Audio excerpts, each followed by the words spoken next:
Japo Hare Krishna Hare Ram. Welcome. Om Janjana Timirandasya Jana Jana Salakaya Chaksurum Militanjana Tasmai Shri Udave Namaha. Tvameva Mata Chapita Tvameva Vandushka Sakha Tvameva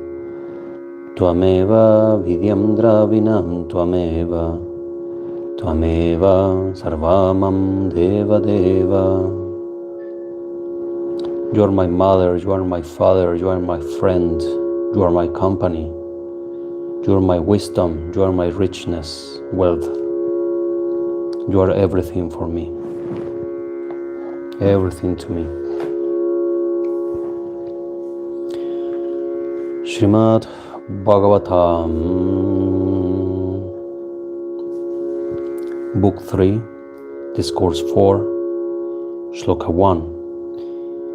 In the holy occasion of Ekadashi, we do this sacred reading.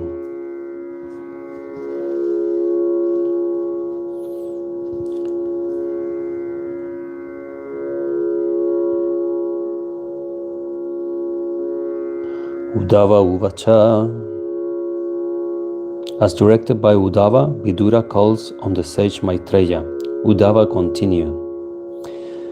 Then, after taking their meals with the permissions of those brahmanas, they drank wine, and having been deprived of their wits by tipsiness, cut one another to the quick by hurling abuse. 2. Their intellect having been perverted due to the inebriating effect of wine, by sunset they began fighting to death among themselves like bamboos, rubbing against one another. 3. Beholding the ways of his own Maya, the Lord sipped water from the Sarasvati and sat down at the foot of a peepul tree near its bank. 4. Before this, when Lord, who relieves the agony of those who resort to him for protection, made up his mind to exterminate his race,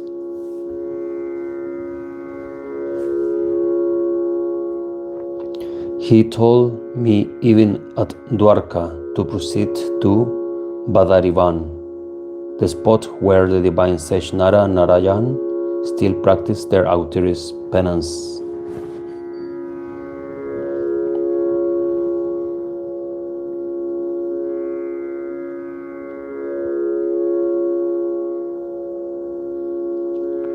Five. Although, O vanquisher of foes, I was aware of his intentions, I nevertheless went after him, unable to bear separation from his feet. Looking for my beloved Lord, I beheld him, the abode of all splendor, seated all alone on the bank of the Sarasvati, although, as a matter of fact, he is shelterless, being the shelter of all. 7. Possessed of a brilliant swarthy form, with all which is all sattva or purity, free from a mixture of rajas or passion, with reddish yet most gentle eyes, he could be easily distinguished by his 4 arms and the yellow silk on his person. 8. Placing his lotus-like right foot on his left thigh, he was reclining against a young Ashvata tree and was full of joy, even though he has renounced the pleasures of senses. Meandering through the various words, there came by chance at that moment the enlightened Saint Maitreya, a great devotee of the Lord, and a loving friend and fellow student of the sage Dvaipayam Vedavyas. While that devotee sage stood listening with rapt attention, his head bent low in the ecstasy of delight and emotion. Lord Sri Krishna, the bestower of liberation, spoke to me as follows, refreshing me by his enduring smiles and affectionate glances. 11. The Lord said, dwelling within you, I know the desire of your heart and proceed to confer on you that which is difficult for others to attain.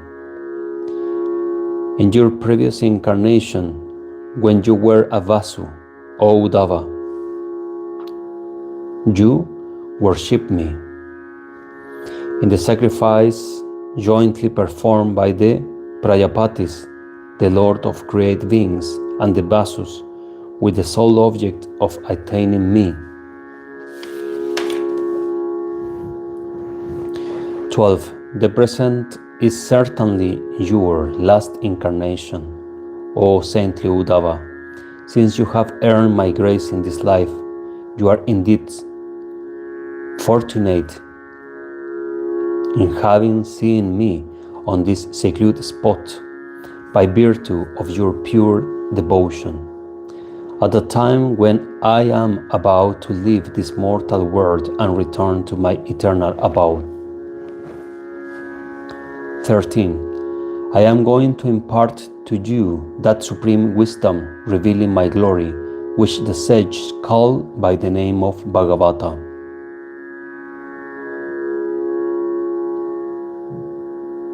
And which I thought to Brahma, the unborn, who was seated on the lotus that had sprung from my navel in a former cycle at the dawn of creation. 14. Thus, politely addressed by the Lord and a recipient of his constant favor, I return and faltering accents with joined palms, the hair on my body standing erect through affection and tears flowing from my eyes. Which of the four objects of human pursuit on earth, my Lord, is difficult to attain for those who are devoted to your lotus feet? Yet, O perfect one, I crave from none of these, keen as I am to worship your lotus feet. 16. That you should resort to action through actionless, should be born through the void of birth, should take to your heels for fear of the enemy and seek shelter in a fortress, even though being the destroyer of all, and should take to wife over 10,000 damsels, though delighting in your own blissful self, puzzles the mind even of the knowing. 17. That you, whose knowledge is unimpeded, uninterrupted, and ever free from doubt and error, and who are ever awake, should call me in your deliberations and consult me as an ignorant man will do, perplex our mind as it were, O glorious Lord. 18. Pray, instruct us, my Master, in that supreme and integral wisdom which unfolds the mystery of your being and which you taught to Brahma, in case it is fit to be received by us, so that we may easily get over the sorrows of mundane existence. 19. When I submit to him in these words, what was uppermost in my mind, the Supreme Lord with lotus-like eyes revealed to me his transcendent character. 20. Having thus learn from my worshipful Guru, Sri Krishna, the way of realizing God, who is the only truth. And bowing to the Lord's feet, I went round him clockwise as a mark of reverence and came away to this place, distressed at heart due to the separation from him. 21-22.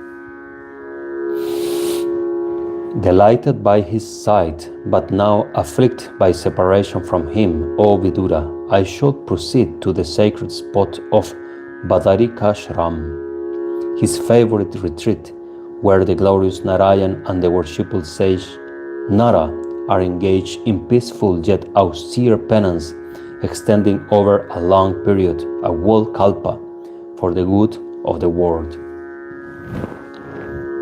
23. Sri Shuka continued. The enlightened Vidura assuaged by force of wisdom the grief that had burst forth in his heart when he heard the unbearable news about the death of his near and dear ones.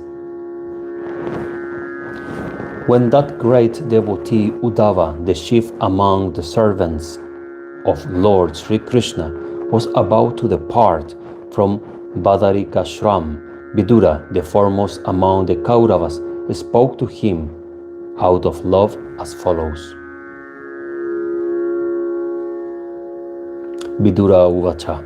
Vidura said, be pleased to impart to us the supreme wisdom which unfolds the secrets of the Lord's own essential nature, and which the divine Sri Krishna, the master of yoga, taught to you.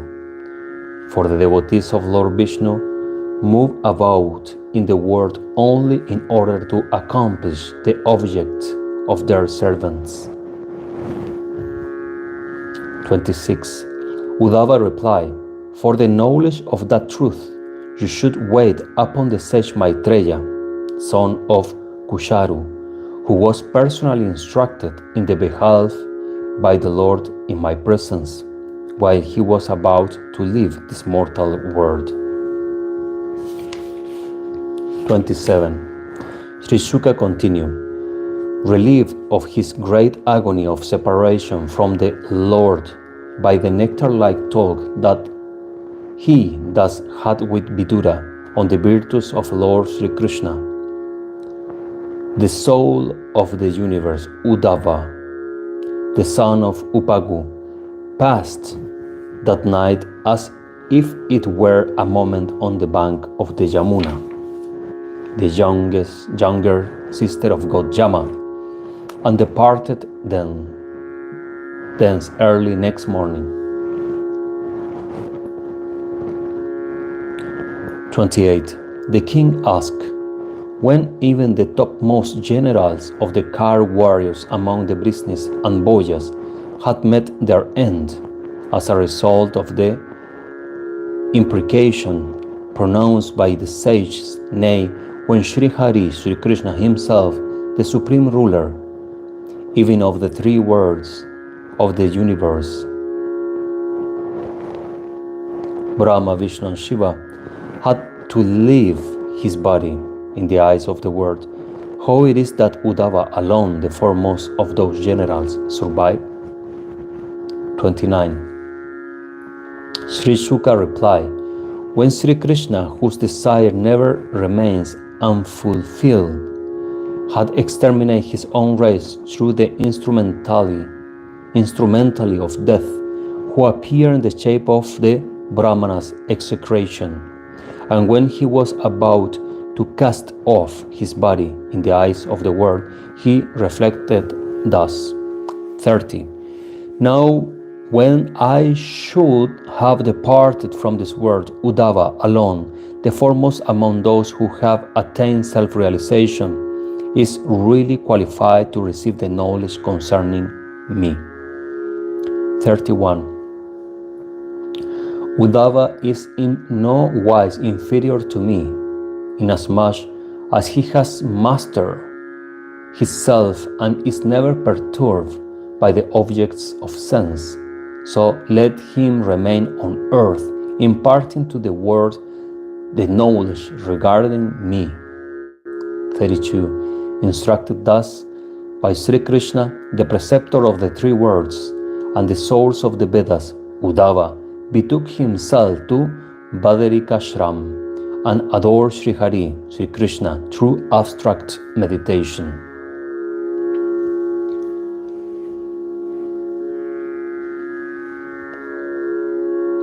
(33 and 35).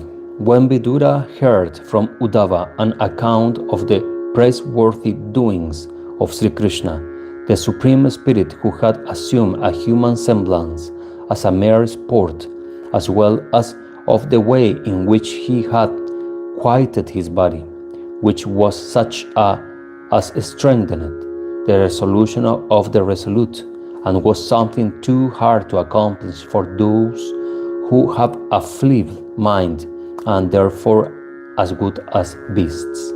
And when, O Parikshit, he remembered that Sri Krishna had thought of him at the time of his departure, he was overwhelmed with emotion and wept on parting with that great devotee of the Lord. Leaving the bank of the Kalindi Yamuna, the enlightened Vidura, the foremost of the Bharatas, reached in a few days the bank of the heavenly river Ganga, where the sage Maitreya, the son of Mitra, was. Thus ends the fourth discourse in Book 3, consisting of a dialogue between Vidura and Uddhava of the great and glorious Bhagavata Purana, otherwise known as the Paramahamsa Samhita. SRIMAD BHAGAVATAM ki Jai.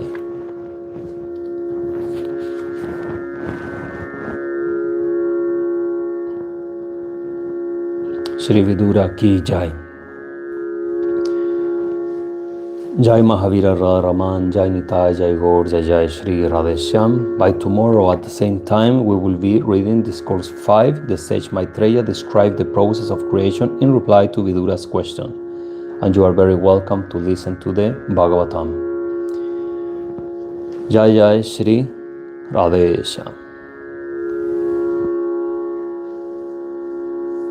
Bhajo Nitai Gaur Radheshyam. Jai Hare Krishna Hare Ram.